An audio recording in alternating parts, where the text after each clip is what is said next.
नमस्कार दोस्तों, हमारी आज की कहानी है गूंगी बहू। हंसमुख और बातूनी चंचल को आज लड़के वाले देखने आ रहे थे, तो उसकी माँ ने उसे हिदायत देते हुए समझाया, देख चंचल, वो लोग जितना पूछे उतना ही जवाब देना।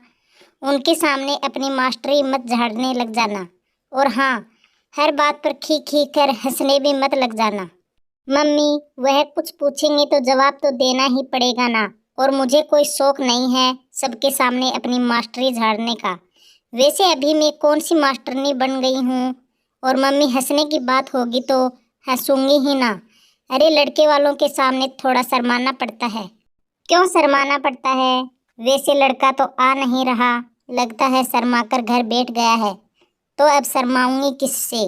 चंचल ने चुटकी लेते हुए कहा। चुप कर बेशरम, उसके पिता और बड़े भाई बहन आ रहे हैं, कुछ इज्जत रख लियो हमारी। तभी दरवाजे की घंटी बज गई। लगता है वो लोग आ गए। तू जा अंदर, जब बुलाऊं तब बाहर आना। दरवाजा खोल चंचल के मम्मी पापा ने उनका स्वागत कर बाहर बैठाया। कुछ औपचारिकताओं के बाद लड़के की बहनों ने उनसे चंचल को बुलाने के लिए कहा। थोड़ी ही देर में चंचल चाय लेकर आ गई। चंचल ने सबका अभिवादन किया। लड़के के पिता व भाई ने एक दो सवाल पूछे, फिर वह चंचल के पिता के साथ दूसरे कमरे में चले गए।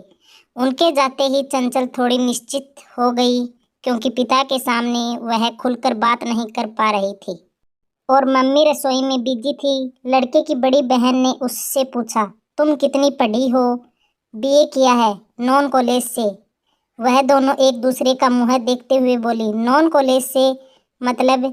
तब चंचल ने उन्हें नॉन कॉलेज का मतलब समझाया। दीदी, आप दोनों कितनी पढ़ी हो? चंचल ने पूछा। चंचल का सवाल सुनकर दोनों एक दूसरे का मुंह देखने लगे।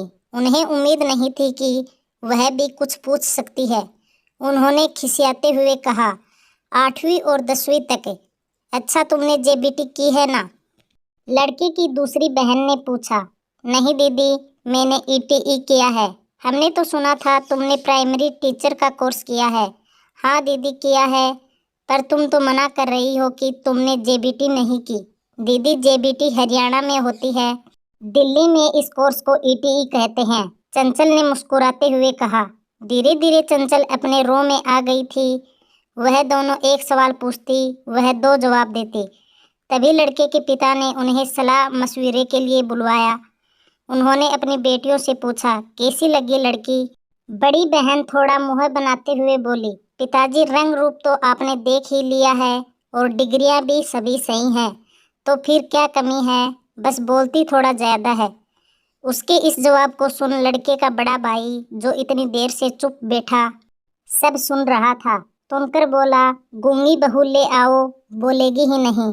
ये सुन दोनों बहनें चुप हो गई और रिश्ता पक्का हो गया। आज भी चंचल के पति बहस होने पर या गुस्से में जब भी उसे कहते हैं, कितना बोलती हो तुम, तब चंचल धीरे से यही डायलॉग मारती, गूंगी बहू ले आते, बोलती ही नहीं।